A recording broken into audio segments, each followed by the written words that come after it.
Hello, bienvenue dans ce nouvel épisode de J'ai peur donc j'y vais, le podcast qui vous aide à créer la vie qui vous ressemble et à gagner en sérénité. Je suis Steph Blue Lips, je suis coach et j'accompagne celles et ceux qui veulent s'épanouir dans tous les domaines de leur vie. Grâce à des accompagnements individuels et personnalisés, j'offre à mes clients un soutien, des outils et des stratégies efficaces pour atteindre leurs objectifs et créer un changement durable dans leur vie. Chaque semaine dans ce podcast, je vous partage des conseils, des outils et des expériences pour vous aider vous aussi à donner un nouvel élan à votre vie.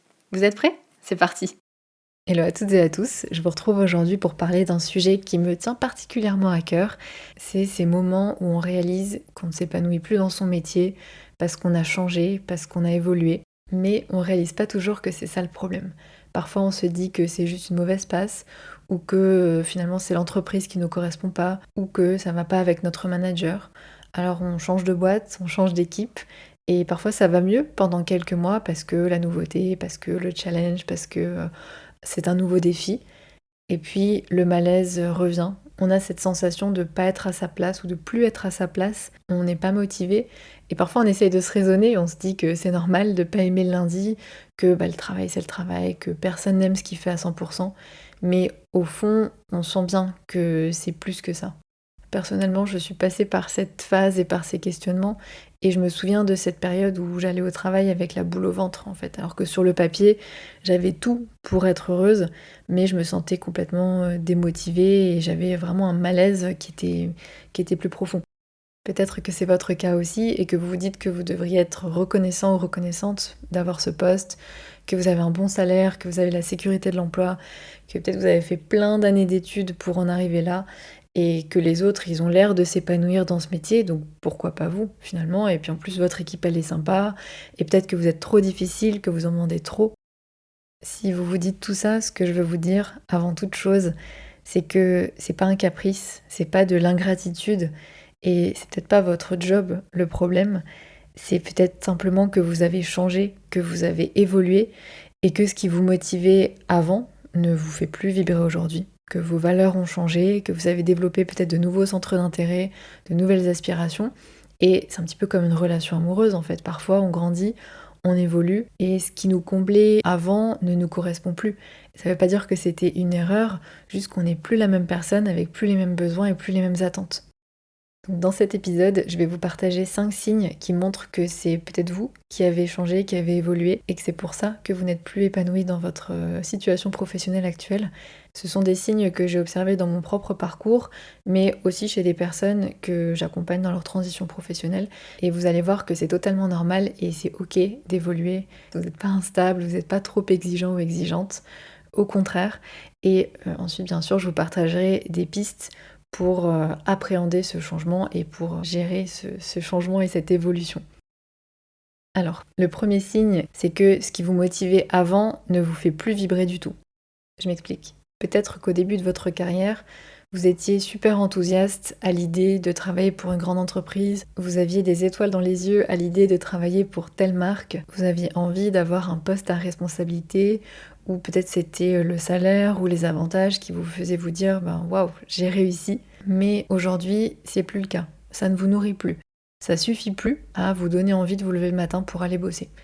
Et c'est normal, en vrai. Avec l'expérience, en avançant dans la vie, nos critères de réussite changent.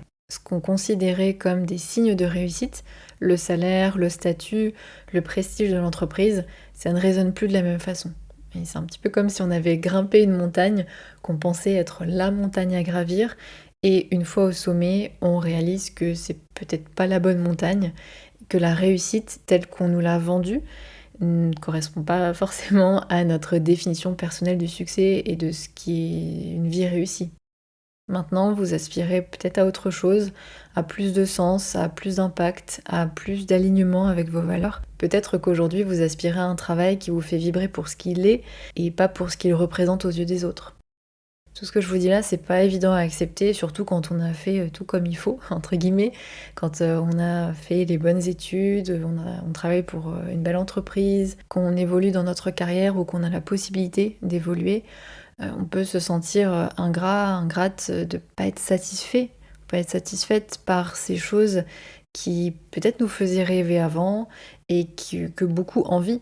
En réalité, peut-être que notre entourage il est fier de ça, il est fier de nous, Donc c'est pas évident. Mais en réalité, c'est vraiment le signe qu'on grandit. Et grandir, c'est pas qu'à 20 ans ou à 30 ans, ça peut être à tout âge. C'est le signe qu'on évolue, qu'on apprend à mieux se connaître, à identifier ce qui compte vraiment pour nous, que nos valeurs personnelles, nos valeurs fondamentales se précisent. Et en parlant de valeurs, c'est aussi souvent là que ça coince. Et c'est le deuxième signe. Peut-être qu'avant, travailler dans une grosse boîte qui fait du profit, ça vous posait pas question, c'était même valorisant, ça faisait partie du package de réussite.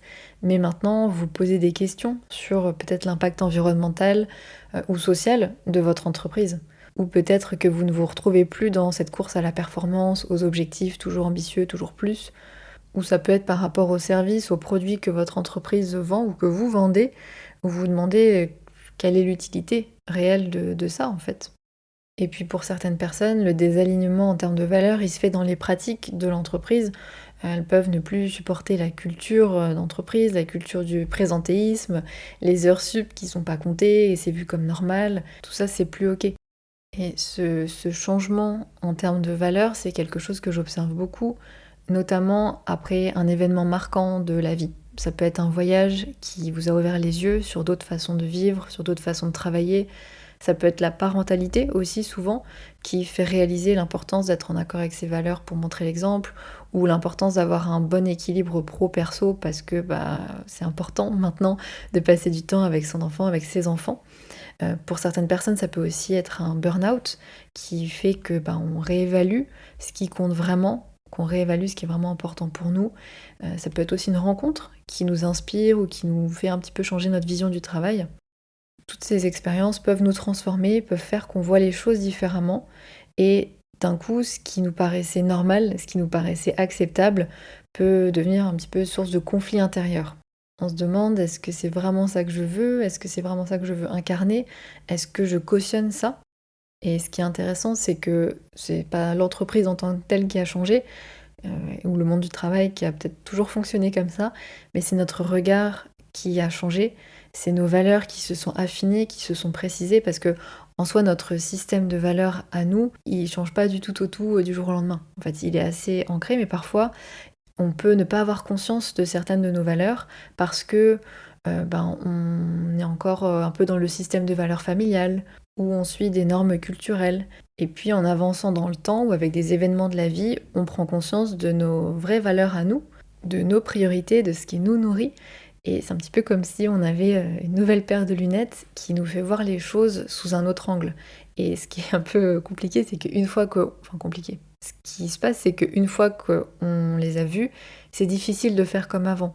C'est difficile de faire semblant que tout va bien quand il y a un conflit entre ce qu'on vit et nos valeurs profondes. Troisième signe, et ça va avec ce qu'on vient de dire, c'est que vous ressentez un besoin d'impact plus direct, plus concret, vous avez besoin de sens. Peut-être que vous vous demandez à quoi je sers vraiment, à qui sert ce que je fais. Le fait de remplir des tableaux Excel ou d'enchaîner des réunions toute la journée, ça vous paraît un petit peu vide de sens. Alors attention, il n'y a pas de jugement de valeur sur ça. C'est juste des choses qui reviennent très souvent chez les personnes que j'accompagne dans leur reconversion. Mais on peut tout à fait aimer. Moi, j'adore remplir des tableaux Excel. Mais voilà, c'est très personnel en fait. Et peut-être que aujourd'hui, vous avez envie de faire quelque chose qui fait une différence concrète dans la vie des gens. Peut-être que vous avez les métiers où on aide directement les autres, ça vous fait envie. Ou peut-être que c'est travailler dans une entreprise qui a un impact sans vous être directement au contact des personnes. Peut-être que vous avez envie de travailler pour une entreprise qui a une mission qui vous parle. En fait, cette notion de sens, c'est très subjectif, c'est très personnel. Ce sentiment d'utilité que l'on peut ressentir, il est vraiment propre à chaque personne. En tout cas, ce qui va le déclencher est propre à chaque personne. Et d'ailleurs, sur ce sujet, je vous renvoie à l'épisode 82 du podcast, Comment retrouver du sens au travail, parce que chaque métier peut faire sens. Il n'y a pas que les gens qui font des métiers altruistes, entre guillemets, où on se dit, si tu es infirmière ou si tu travailles pour une association, ton travail a du sens. Pas forcément. On peut avoir une perte de sens dans ces métiers et à l'inverse, trouver du sens dans n'importe quel métier tant qu'on y retrouve ce qui compte vraiment pour nous.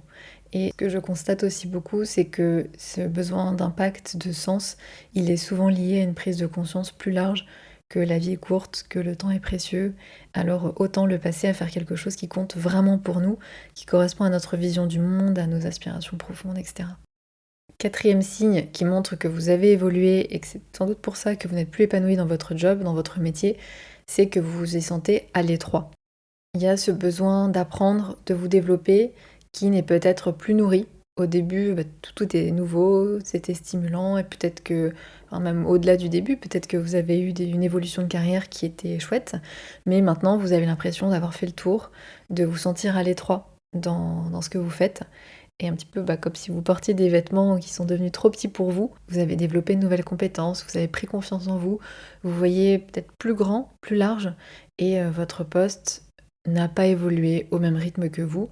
Donc vous avez peut-être le sentiment d'avoir un potentiel inexploité et de pouvoir apporter plus ou de pouvoir apporter différemment aussi, parce que peut-être que vous avez développé d'autres qualités qui sont différentes et peut-être aussi d'autres centres d'intérêt, d'autres aspirations. Et donc ça, c'est le cinquième signe. C'est que vous rêvez d'autre chose, vous avez développé de nouveaux intérêts. Peut-être que vous passez vos soirées à lire sur des sujets qui n'ont rien à voir avec votre job, mais qui vous passionnent. Et je vois ça souvent avec des personnes qui commencent à s'intéresser au développement personnel, à la psychologie, à l'écologie, à la nutrition. Et d'un coup, leur job en marketing, en finance, leur paraît complètement déconnecté de ce qui les passionne vraiment. Elles ont envie d'autre chose et surtout de quelque chose qui s'aligne vraiment avec ce qui les anime aujourd'hui. Donc si vous vous reconnaissez dans un ou plusieurs de ces signes, il y a des personnes qui vont se reconnaître dans tous ces signes-là et pour d'autres ce sera un ou quelques-uns. En tout cas, si c'est votre cas, c'est peut-être que vous avez grandi, que vous avez évolué par rapport à votre métier actuel et donc qu'il ne correspond plus à la personne que vous êtes aujourd'hui. Et ce processus est totalement normal et c'est même très sain. C'est important de le dire parce que souvent on a tendance à se juger très durement là-dessus. On s'en veut, on culpabilise, on se dit qu'on est instable, on se demande pourquoi ça nous arrive. Mais en réalité, c'est normal. Notre identité évolue naturellement avec le temps. C'est évident quand on y pense. Vous n'êtes plus la même personne qu'il y a 5 ans, qu'il y a 10 ans. Vous avez vécu des expériences, vous avez appris, vous avez changé.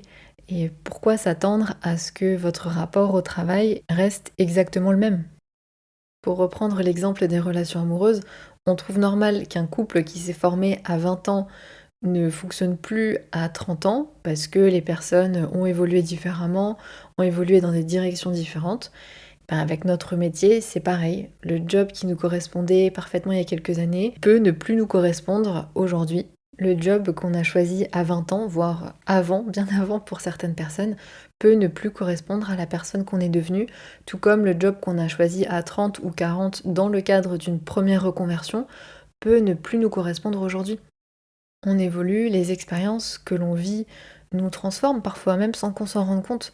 Un voyage, court ou long, peut nous ouvrir l'esprit, nous faire changer de point de vue. Une rencontre peut nous faire voir les choses différemment. On parlait aussi de la parentalité qui bouleverse nos priorités, mais ça peut être aussi un burn-out, une expérience difficile au travail, même lui-même. Il y a des situations qu'on peut vivre, ou des déceptions, ou des trahisons qui nous font revoir un petit peu les choses. Un deuil aussi, tout ça, ça change notre vision du monde et donc forcément notre rapport au travail. Et puis en travaillant, on apprend aussi à mieux se connaître. Au début de notre carrière, on a souvent une vision un petit peu idéalisée ou théorique du monde du travail et c'est tout à fait normal. On fait des choix avec les informations qu'on a à ce moment-là. Mais avec l'expérience, on comprend mieux ce qui nous correspond vraiment, ce dont on a besoin pour s'épanouir. Et c'est pour ça que voilà, il y a des choses qu'on ne peut pas savoir avant de l'avoir expérimenté. Et puis, bien sûr, nos besoins changent avec l'âge, avec les étapes de vie. À 25 ans, on n'a pas les mêmes attentes qu'à 35, qu'à 45 ou qu'à 55 ans. Au début, on peut être prêt à sacrifier peut-être son équilibre personnel pour son travail. Et puis avec le temps, il y a d'autres priorités qui émergent, plus d'équilibre, plus de sens, etc. Et puis bien sûr, nous on évolue, c'est le sujet de l'épisode, mais le monde du travail évolue aussi. Il y a de nouveaux métiers qui apparaissent, il y en a qui disparaissent, les manières de travailler changent. Et donc parfois, même si vous n'avez pas foncièrement changé, ce qui n'est pas possible en soi, mais bon voilà, le contexte autour de vous, lui, il change en permanence. Tout ça pour vous dire que si vous vous sentez en décalage avec votre métier actuel, c'est pas un échec, c'est pas non plus un caprice ou de l'instabilité, c'est juste le signe que vous êtes vivant, vivante et que vous évoluez. Et ça, c'est quand même une super nouvelle. Maintenant, je voudrais quand même qu'on parle rapidement des pièges à éviter quand on réalise qu'on a évolué par rapport à son métier, des pièges qui peuvent nous empêcher d'avancer, peuvent nous empêcher de vraiment nous épanouir dans notre vie professionnelle. Et je les connais bien parce que je suis tombée dedans moi-même pour la plupart. Donc voilà, je voulais vous partager un petit peu ça parce que je pense que c'est important aussi d'en prendre conscience. Et d'ailleurs, ça devrait être ça la première clé. C'est aussi de faire attention à ces différents pièges. Et le premier, c'est de se dire que c'est dans la tête. On essaie de se raisonner, de se convaincre. On se dit parfois qu'on dramatise. On se dit mais non, mais c'est juste une période comme ça va passer. On minimise ce qu'on ressent. Sauf que ce malaise qu'on ressent, ce sentiment de ne pas être à notre place, de ne pas être dans le bon métier pour nous, il est bien réel. Parce que on a changé. C'est pas que dans notre tête. Donc c'est important de ne pas ignorer ce sentiment parce qu'il risque de s'amplifier. Donc attention à ça. Deuxième chose qui va souvent de pair avec, c'est attendre que ça passe. On se dit que ça finira bien par aller mieux, encore une fois que c'est juste une phase. Donc on repousse, on attend, on espère que la motivation va revenir, mais pendant ce temps-là, il y a des mois, voire des années qui passent. Et on risque de s'enliser dans une situation qui ne nous correspond plus et qui ne pourra plus nous correspondre. En fait, ce que je vous dis là, c'est vraiment parce que vous avez évolué, parce que vous avez changé, parce que vous n'êtes plus la même personne, ça ne pourra plus vous correspondre. Il y a des fois où effectivement ce n'est qu'un passage à vide, où effectivement il y a des périodes où on est un peu down et ça revient. Et il y a des fois, et c'est pour ça que je vous parle de ça dans cet épisode et que je vous ai parlé de ces signes juste avant, il y a des fois où on a vraiment évolué, on a vraiment changé. Et donc là, c'est juste notre cerveau qui essaye de nous dissuader de faire quelconque changement alors que c'est ce dont on peut vraiment avoir besoin. Troisième piège, c'est essayer de retrouver notre motivation d'avant. On se dit, avant j'adorais ce job, donc je peux peut-être retrouver cet entrain, cette motivation, cette passion. Même parfois, certaines personnes étaient passionnées par leur travail, et c'est dur quand c'est plus le cas. Donc on va avoir tendance à redoubler d'efforts, on va essayer de se remotiver. Ça peut marcher un temps, mais souvent ça ne fonctionne pas. C'est un petit peu comme essayer de retomber amoureux de son ex. On peut pas forcer les choses et surtout on peut pas revenir en arrière. La personne que vous étiez avant, qui aimait ce job ou qui a pu apprécier certains aspects de ce job, n'existe plus. Et je sais que c'est compliqué parce que parfois on a aussi toute notre identité professionnelle qui est chamboulée et dont on doit faire le deuil puisque on n'est plus cette personne-là et c'est vraiment pas évident. Quatrième piège, c'est de changer d'entreprise en espérant que ça suffira. Ça, je le vois très souvent et c'est normal puisque parfois on n'a pas encore conscience que c'est le métier qui ne nous convient plus, qui ne nous correspond plus. Donc on change d'entreprise en se disant que ça doit être ça le problème, ou que ça doit être le manager, ou les collègues, ou telle chose qui ne se passe pas forcément bien. Donc on change de boîte, et au début, souvent ça va mieux, parce qu'il y a la nouveauté, parce qu'il y a l'excitation du changement, mais au bout de quelques mois, le malaise revient. Parce qu'on n'a pas adressé le vrai problème, qui est que c'est pas l'environnement qui ne nous correspond plus, mais c'est le métier en lui-même. Et enfin, dernier piège, c'est se comparer aux autres et aux personnes qui semblent être épanouies dans ce métier. On regarde nos collègues qui font le même job, qui ont l'air super motivés, qui ont la niaque, quoi, et on se dit que c'est nous qui avons un problème. Pourquoi eux, ils arrivent, pourquoi eux, ils se sentent épanouis dans ce métier-là et pas moi? Mais quand on fait ça, quand on se compare, on oublie qu'on a chacun son propre chemin, nos propres besoins, nos propres aspirations, et que c'est pas parce qu'un métier correspond à d'autres qu'il doit forcément nous correspondre à nous. Et d'ailleurs, ça va dans l'autre sens, et ça c'est souvent un warning entre guillemets que je donne aux membres du programme Oser, c'est attention aussi à pas idéaliser certains métiers parce que vous voyez quelqu'un qui a l'air épanoui dedans. Parce que telle personne a l'air hyper épanouie et heureuse, ça veut pas dire que vous allez l'être. Et c'est pour ça que c'est très important de faire un travail d'introspection vraiment approfondi pour identifier ce qui vous correspond et ce qui va vraiment vous permettre d'être épanoui dans un quotidien professionnel. Donc on ne se compare pas et on essaye de se recentrer sur soi et sur son chemin à soi. Voilà, je voulais quand même qu'on fasse un petit peu le point sur ces pièges-là, parce que ce sont des mécanismes qui se mettent très souvent en place. C'est notre cerveau qui essaie de nous protéger, qui essaye de nous convaincre de ne pas changer, mais le fait d'en avoir conscience, ça peut aussi nous permettre, et c'est la première étape, pour voir les choses différemment.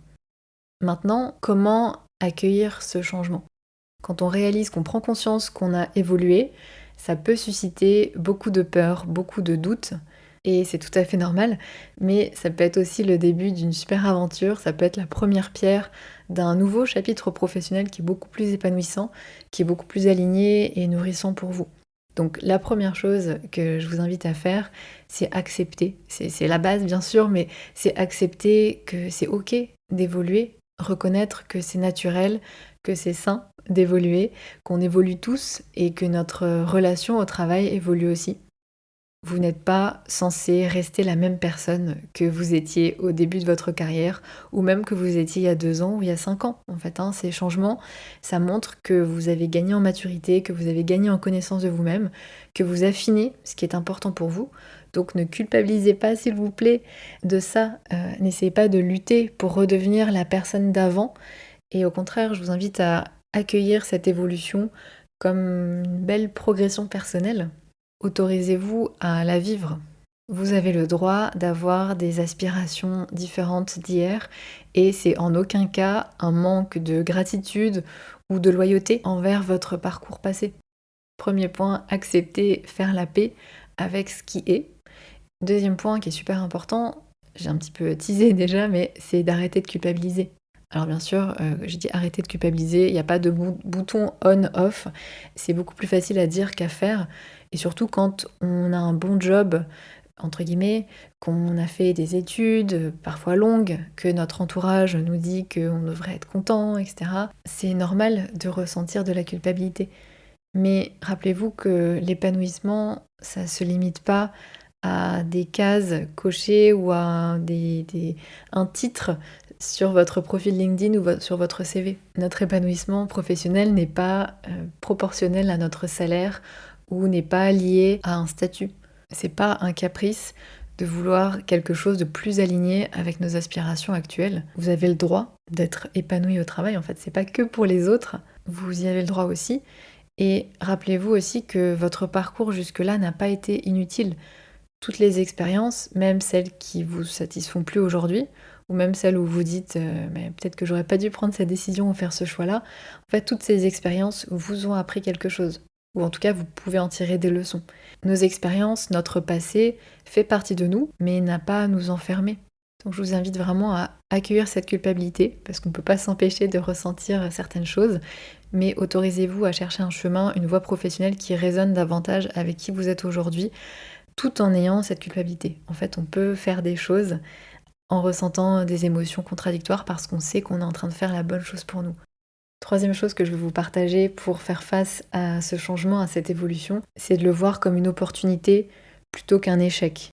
Je sais que ça peut être très déstabilisant de réaliser que notre métier ne nous correspond plus. Le changement peut faire peur, fait peur, disons-le. Et c'est normal d'avoir peur de remettre en question un certain équilibre. Mais déjà, c'est quand même important de le dire, c'est pas toujours le cas. On peut tout à fait se reconvertir en douceur, en toute sécurité. Et c'est ce que je propose avec le programme Oser, c'est de faire les choses étape par étape pour trouver un nouveau projet qui est plus aligné, qui a du sens, pour le valider, s'assurer qu'il soit viable, qu'il soit réaliste, qu'il soit faisable, et puis préparer sa concrétisation pour que ça se fasse de manière smooth, entre guillemets, que ça se fasse sans risque. Parce qu'une reconversion, c'est pas...